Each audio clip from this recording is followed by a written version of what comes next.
Bismillah, alhamdulillah, Allahumma salli ala Muhammadin wa ali Muhammad. Bienvenue à vous, très chers frères et sœurs. J'espère que vous allez tous bien, Inch'Allah, qu'Allah vous protège, ainsi que vos proches. Naam. Alors, après avoir planté le décor dans l'assise précédente, on a vu quels étaient en fait quoi les principaux obstacles qui se hissaient sur le chemin du parti du pouvoir. Cette catégorie d'hypocrites-là qui nourrissait au plus profond d'eux d'accéder au pouvoir, de pouvoir détenir le pouvoir, Inch'Allah, de pouvoir gouverner.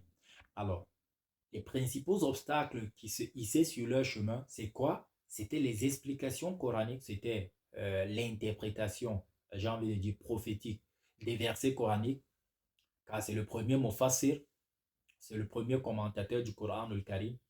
Eh bien, ces explications et les hadiths, etc., qu'il a eu en fait à quoi? À prononcer concernant quoi? Concernant le leadership. Concernant quoi? Concernant le khilafa. Concernant quoi? Concernant la wilaya. Alors, ها هنا كانت المشكلة الكبرى التي عانت منها قيادة الحزب الثلثة ومن هنا كان لابد من المواجهة مع رسول الله صلى الله عليه وآله وسلم. Alors, comme toute personne qui, lorsqu'elle a un objectif, eh bien, lorsqu'elle fait des efforts pour accéder en fait pour atteindre en fait ses objectifs, eh bien, naturellement, s'il y a des obstacles sur son chemin, qui se hissent sur son chemin, eh bien, cette personne-là, naturellement et logiquement, va trouver des stratagèmes, va trouver des solutions pour en fait, j'ai envie de dire, se débarrasser en fait de quoi? De ces obstacles-là. C'est-à-dire que surmonter ces obstacles-là, comme on le dit souvent, dans certains termes. Alors ici, qui était l'obstacle? Le noble messager et plus précisément ses explications, plus précisément ses récits, plus précisément ses interprétations du Coran le Karim concernant le leadership. Parce que quand le noble messager sallallahu alayhi wa sallam dit par exemple eh bien que l'imam Ali, alayhi afdalus salatu wassalam, est son frère et c'est son testamentaire et son successeur, clairement, ça, ça, ça, ça joue un rôle surtout dans la mentalité des musulmans. Et du coup, quelqu'un qui aspirait au pouvoir aura un problème. Alors, naturellement et logiquement, il fallait en fait quoi? Il fallait mettre des bâtons dans les roues. Plus précisément, il fallait en fait chercher, trouver un stratagème pour en fait quoi? Pour en fait, j'ai envie de dire, détruire ces explications-là, détruire ces preuves-là, entre guillemets, qui soutenaient quoi? Le khilafa et la succession de l'imam Ali ibn Abi Talib alayhi salam. ولكن على أي صعيد تكون هذه المواجهة وهذا الصدود. Alors, comment est-ce qu'ils allaient se prendre? Comment est-ce que, eh bien, le parti du pouvoir, comment est-ce que ce groupe d'hypocrites-là allait s'y prendre pour démonter en fait quoi? Ces obstacles-là qui se hissaient sur leur chemin. La شك أنه لم يكن أمامهم في حياة الرسول صلى الله عليه وآله وسلم إلا تشكيك باسمة الرسول صلى الله عليه وآله وسلم سرا وعلانية ما وسعت الفرصة والمجال والمحاصرة البيانات النبوية عامة ومتعلقة منها بالولاية والخلافة خاصة. Alors, la seule solution face à ces obstacles-là que constituaient les explications du noble messager, eh bien, était de son vivant, parce qu'on va parler en deux étapes. De son vivant, c'est-à-dire du vivant du noble messager, la seule solution qu'ils avaient, c'était quoi? C'était en fait d'infiltrer un doute sur l'infaillibilité du noble messager sallallahu alayhi wa sallam. C'est quoi? C'était d'infiltrer de la même manière qu'ils avaient pu infiltrer l'armée lors de sa marche vers Uhud et leur infiltration, leurs intox, ou du moins leur désinformation, eh bien, ont pu détourner près de 300 soldats de l'armée qui était constituée de 900 ou de 1000 soldats. Alors, ce qui se présentait comme étant la solution était en fait d'infiltrer, était en fait de pouvoir, j'ai envie de dire, infiltrer cette chose-là qui allait en fait détruire quoi? j'ai envie de dire, l'infaillibilité du noble messager sallallahu alayhi wa sallam. C'est-à-dire que déplacer la personnalité du noble messager comme étant une personne ma'soum, comme étant une personne infaillible, qui ne commet pas d'erreurs, de péchés, etc. et tout, et le classifier dans une catégorie de personnes qui peut être submergée par ses émotions, c'est-à-dire qui peut commettre des erreurs, c'est-à-dire qui peut, j'ai envie de dire, à un moment donné, euh, oublier, etc. et tout, afin que il puisse par la suite classifier les paroles du noble messager sallallahu alayhi wa sallam qui parle du khilafa, qui parle du leadership, comme étant des paroles qui ont été prononcées sous l'effet de joie ou alors sous l'effet de la colère, c'est-à-dire que par affinité, un peu comme quand on dit qu'il y a favoritisme. Alors c'est ce qui se présentait comme étant la solution la plus adéquate du vivant de quoi? Du noble messager sallallahu alayhi wa sallam. وَلَقَدْ بَثَّ هَذَا الْحِزْبِ فِي صُفُوفِ الْمُسْلِمِينَ مَقُولًا. Alors, ces personnes-là, c'est-à-dire que le parti du pouvoir, ces catégories d'hypocrites-là, ont fait des efforts de propager, j'ai envie de dire, au sein des musulmans, cette propagande-là, cette rumeur-là, ce virus-là, selon lequel, eh bien, le noble messager, Rasulullah Basharun, Yatakallam Ferrida wal Ghadab. Ils ont propagé cela de différentes manières, que le noble messager, il est un homme, comme vous et moi. Donc, c'est-à-dire quoi? Bien évidemment que le noble messager est un homme. Le Coran al-Karim dit qu'il est un homme. Il dit du noble messager qu'il est un homme. C'est un être humain. Là n'est pas en fait le problème, car c'est une réalité, c'est un homme.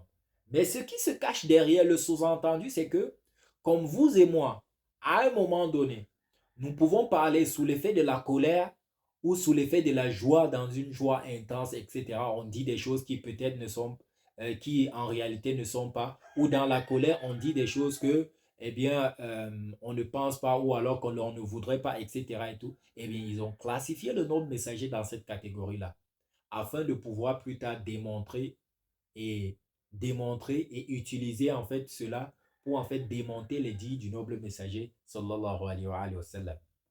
Alors plus en détail, ولا يخفى على واعي اللبيب أن مؤدى هذه المقولة هو أن الرسول صلى الله عليه وآله وسلم كاليثني على إنسان ما في الرضا فوق ما هو أهل له ويمنحه منزلة أكبر مما يستحق. Alors, qu'est-ce qui ressort de cela? C'est que le noble messager, par favoritisme, wa iyazu billah, qu'Allah nous en préserve, eh bien, le noble messager peut, par exemple, j'ai envie de dire, euh, donner certaines qualités, ou du moins magnifier quelqu'un, le féliciter, lui donner certains attributs, etc. et tout, alors qu'il ne le mérite pas au fond. C'est-à-dire que il peut en fait surestimer quelqu'un, alors qu'au final du final, au plus profond, eh bien cette personne-là ne mérite pas en fait ces éloges-là, etc. et tout. Que cette personne-là est en deçà en fait de ce que le noble messager Oyaz Billah voudrait nous faire comprendre. C'est-à-dire que par favoritisme, une personne médiocre, etc. et tout, on l'élève en fait devant les gens comme étant une personne importante, douée de qualité, etc. et tout. كما قد يذم إنسانا ما في الغدر فوق ما هو أهل له فهو ينطق عن الهوى في الرضا والغضب لا عن وحي يوحى ومن الوفاء الكاشف عن هذا البث التشقيقي ما رواه عبد الله بن عمرو بن عاص قال. Alors, et aussi, il se pourrait que, que le noble messager, eh bien, déteste quelqu'un, qu'il soit en colère contre quelqu'un et qu'il blâme en fait cette personne-là plus qu'il n'en faudrait. C'est-à-dire que, j'ai envie de dire, mentionne de mauvais traits de caractère, alors que cette personne-là ne mérite pas en fait quoi? Ces traits de caractère-là, ou du moins que ces traits de caractère-là ne soient pas les siens. C'est-à-dire que des deux côtés, qu'il y ait en fait quoi? Une exagération. Voici ce que le parti du pouvoir avait en fait quoi? Infiltré au sein des musulmans afin que les paroles du noble messager, eh bien qu'on puisse les prendre avec pincette. qu'on puisse les prendre avec pincettes, parce que quand vous prenez déjà quelque chose avec des pincettes, eh bien, à la première démonstration, qu'elle soit fausse euh, ou vraie, eh bien, vous pouvez en fait lâcher, vous pouvez en fait, j'ai envie de dire, abandonner complètement. Et c'était ça véritablement, quoi, le but de ce mouvement-là. Alors, il est rapporté dans quoi? Dans Sunan Abi Daoud, au tome 2, à la page 286. Babu fi kitab al-ilm, dans le chapitre du ilm, et dans le Musnad de Ahmad bin Hanbal, au tome 2, à la page 162. Et aussi, Hakim l'a rapporté dans son Mustadrak, au tome 1, à la page 104 jusqu'à 106. Bi Asanid al-Adida, c'est-à-dire plusieurs versions, plusieurs chaînes de transmission. Et il a dit, dans l'une de ces chaînes-là, Hakim Neshaburi, هذا حديث صحيح الإسناد أصل في نسخ الحديث عن رسول الله صلى الله عليه وآله وسلم ولم يخرج. Il mentionne aussi que eh bien, ce hadith-là respecte les conditions des deux cheikhs, c'est-à-dire Muslim et Bukhari, mais ils ne l'ont pas rapporté. Alors, ce hadith-là, il est rapporté, ce récit-là, il est rapporté de qui? Il est rapporté de Abdullah bin Amr bin As. Il dit ceci. كنت أكتب كل شيء أسمعه من الرسول صلى الله عليه وآله وسلم أريد حفظه فنحتني قريش. Il dit que tout ce qu'il entendait, tout ce qu'il entendait du noble messager, eh bien, il écrivait pour le mémoriser. Il écrivait pour le mémoriser. Mais les Quraysh, quand il dit Quraysh, c'est une partie des Quraysh. Les Quraysh lui ont interdit cela, lui ont dit de ne pas le faire. وقالوا أتكتب كل شيء تسمعه والرسول بشر يتكلم في الغضب والرضا. Ils lui ont dit ne le fais pas, c'est-à-dire n'écris pas tout ce que tu entends du noble messager, en voulant en fait le mémoriser. Et ils ont dit ceci. Écris-tu tout ce que tu entends du noble messager, alors que le noble messager, c'est un homme, il parle sous l'effet de la colère comme joie, c'est-à-dire qu'il peut exagérer, etc. C'était ça le sous-entendu. Alors, qu'est-ce qui s'est passé? فَأَمْسَقْتُ عَنِ الْكِتَابِ فَذَكَرْتُ ذَلِكَ لِرَسُولِ اللَّهِ صلى الله عليه وآله وسلم فَأَوْأَمَ بِإِثْبَائِهِ إِلَى فِيهِ فَقَالَ. Alors, il s'est arrêté, il s'est abstenu d'écrire tout ce qu'il entendait du noble messager. Et il a mentionné cela, c'est-à-dire il a parlé de cela au noble messager. Le noble messager a dit ceci en indiquant sa bouche. Oktub fawalladhi nafsi biyadihi ma yakhruju minhu illa al-haq. Il a dit écris, c'est-à-dire écris tout ce que tu entends de moi. Pourquoi? Parce que je jure par celui entre les mains de qui se trouve mon nafs, eh bien ne sort de cette bouche-ci que la vérité. Ce qui concorde avec quoi? Avec le verset du Coran le Karim qui dit La yantiqu anil hawa in huwa illa wahyun yuha. On voit ici, et à travers ceci, une tentative claire j'ai envie de dire, de démonter la personnalité du noble messager et plus précisément de détruire complètement quoi, sa isma, son infaillibilité, pour le faire en fait apparaître aux yeux des musulmans comme étant quelqu'un qui commet des erreurs, quelqu'un qui, etc., etc. On comprend mieux pourquoi il y a dans ces recueils-là des ahadiths qui font honte aux nobles messagers, c'est-à-dire qui font honte même aux musulmans. J'ai envie de dire que des choses que nous-mêmes, personnes ordinaires comme vous et moi, nous n'accepterions absolument pas. Je prends un exemple rapidement avant de chuter. Il y a des riwayat, il y a un hadith qui dit que le noble messager sallallahu alayhi wa sallam wa iyazu billah, pendant une seule nuit, eh bien, pouvait visiter toutes ces femmes et avoir des rapports intimes avec elles et ne faire qu'un seul rose. C'est-à-dire qu'il allait dans la première maison, il avait des rapports intimes, il ne se lavait même pas. Il allait dans la deuxième maison, ensuite troisième, quatrième, etc.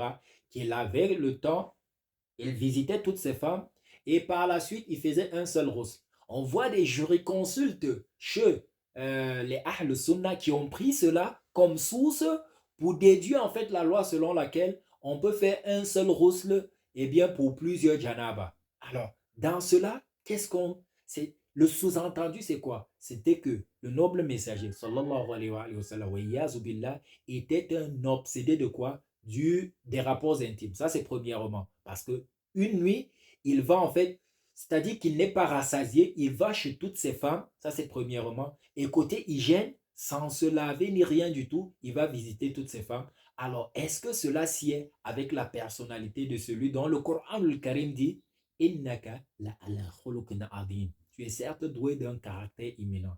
Alors déjà que des personnes ordinaires comme vous et moi, nous ne pouvons pas faire cela. Qu'en sera-t-il de celui-là? أقول قولي هذا وأستغفر الله لي ولكم والسلام عليكم ورحمة الله وبركاته اللهم صل على محمد وآل محمد